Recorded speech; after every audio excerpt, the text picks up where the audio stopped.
Om Swastiastu, Assalamualaikum warahmatullahi wabarakatuh. Shalom, Namo Buddhaya, salam sejahtera bagi kita semua, dan salam harmoni.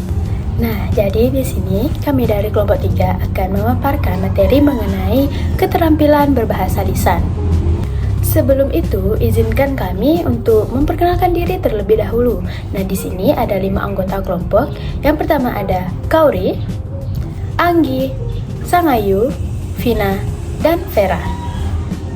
Langsung saja kita masuk pada materi hari ini, yaitu keterampilan berbahasa lisan. Nah, sebelum masuk ke materinya, saya ingin bertanya nih, apakah kalian semua sudah tahu apa itu keterampilan berbahasa lisan?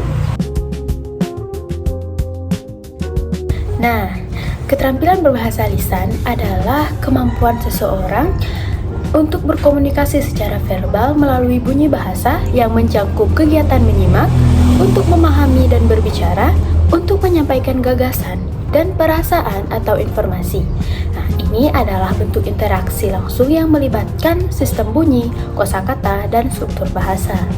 Keterampilan berbahasa lisan terdiri dari 2 aspek utama. Yang pertama, keterampilan menyimak, dan yang kedua, keterampilan berbicara.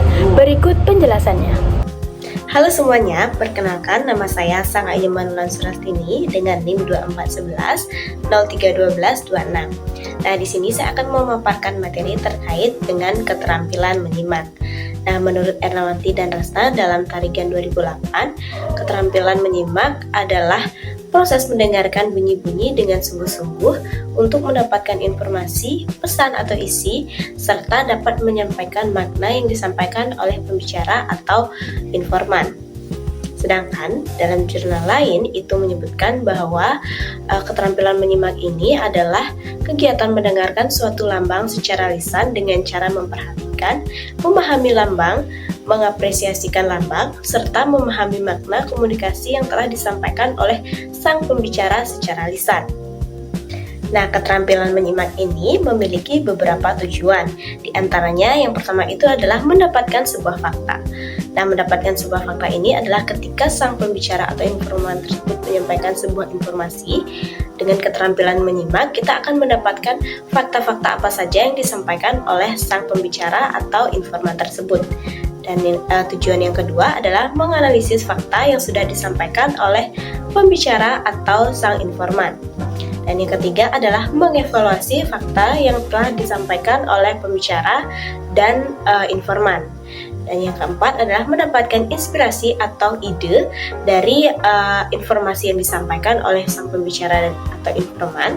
Nah, kita sebagai audiens yang memiliki keterampilan menyimak yang baik akan mendapatkan inspirasi atau ide untuk bagaimana kita ke depannya. Dan yang terakhir itu adalah mendapatkan sebuah hiburan. Contohnya saat kita menonton sebuah video podcast. Nah, di sana kita akan menyimak apa saja informasi yang disampaikan oleh bintang tamu dan host tersebut. Nah, dengan keterampilan menyimak yang baik, kita akan mendapatkan informasi atau sebuah fakta apa saja yang disampaikan dalam podcast tersebut, serta kita akan mendapatkan sebuah hiburan untuk diri kita sendiri. Terdapat 2 jenis menyimak. Pertama, itu ada menyimak intensif dan yang kedua ada menyimak ekstensif. Mari kita bahas. Menyimak intensif adalah kegiatan menyimak yang dilakukan dengan sungguh-sungguh dan penuh perhatian untuk memahami isi informasi secara lebih mendalam. Biasanya, kegiatan ini dilakukan dalam situasi belajar ketika pendengar memang perlu memahami isi pembicaraan secara jelas dan rinci. Dalam menyimak intensif, seseorang tidak hanya mendengar, tetapi juga berpikir tentang isi yang disampaikan agar benar-benar dimengerti. Nah, contohnya ketika siswa menyimak penjelasan guru tentang materi pelajaran di kelas, menyimak langkah-langkah percobaan sains, atau menyimak instruksi guru sebelum mengerjakan tugas. Nah, jadi dalam kegiatan ini, siswa itu harus fokus agar memahami informasi yang diterima. Selanjutnya, apa sih itu menyimak ekstensif? Menyimak ekstensif adalah kegiatan menyimak yang dilakukan untuk memperoleh gambaran umum atau sekedar menikmati isi yang didengar. tanpa perlu memahami isi secara sangat rinci. Jadi, kegiatan ini biasanya dilakukan secara santai dan tidak terlalu menuntut konsentrasi yang tinggi seperti menyimak dalam pembelajaran. Tujuannya lebih kepada mendapatkan informasi secara umum atau sebagai hiburan. Nah, contohnya ketika siswa menyimak cerita dongeng, cerita rakyat, atau mendengarkan cerita yang dibacakan guru di kelas. Dalam kegiatan ini, siswa cukup memahami alur atau isi utama cerita tanpa harus mengingat setiap detailnya. Dalam keterampilan menyimak, terdapat 4 tahapan yang terjadi secara berurutan, yaitu mendengar, memahami, mengingat, dan menanggapi. Tahap pertama adalah mendengar, yaitu ketika seseorang menerima bunyi atau informasi yang disampaikan oleh pembicara melalui indera pendengaran. Pada tahap ini, siswa hanya menangkap suara atau kata-kata yang didengar.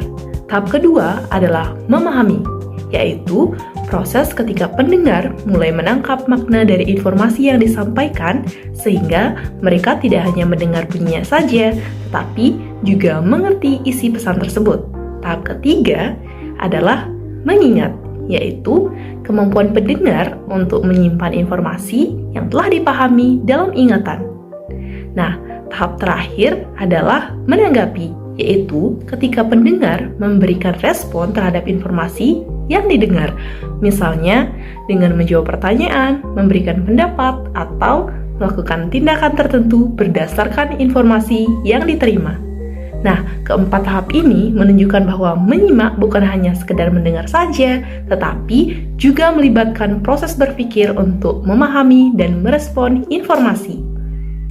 Halo teman-teman, pada kesempatan kali ini kita akan membahas mengenai keterampilan berbicara. Nah, sebelum kita lanjut membahas apa sih itu keterampilan berbicara, terlebih dahulu kita harus mengetahui dulu konsep berbicara. Nah, berbicara itu adalah tindakan seseorang yang sedang berkomunikasi dengan menggunakan kata-kata dan juga suara untuk menyampaikan ataupun mengutarakan ide, gagasan, pendapat, perasaan, ataupun informasi kepada orang lain. Nah, berbahasa ini sendiri merupakan salah satu keterampilan berbahasa yang sangat penting dalam kehidupan kita sehari-hari. Nah, teman-teman sekalian, pada kali ini kita akan membahas mengenai keterampilan berbicara. Nah, keterampilan berbicara itu adalah suatu kegiatan bertukar informasi atau pesan yang ingin disampaikan dan juga melakukan komunikasi secara lisan dalam mengucapkan ataupun melafalkan suatu gagasan yang ada pada diri seseorang kepada sang pendengar atau penyimak. Nah, keterampilan berbicara itu perlu dipahami dan juga dikembangkan agar komunikasi yang terjadi dapat berlangsung dengan jelas, efektif, serta mudah dipahami oleh pendengar. Kali ini kita juga akan membahas mengenai pengertian keterampilan berbicara berdasarkan pendapat para ahli.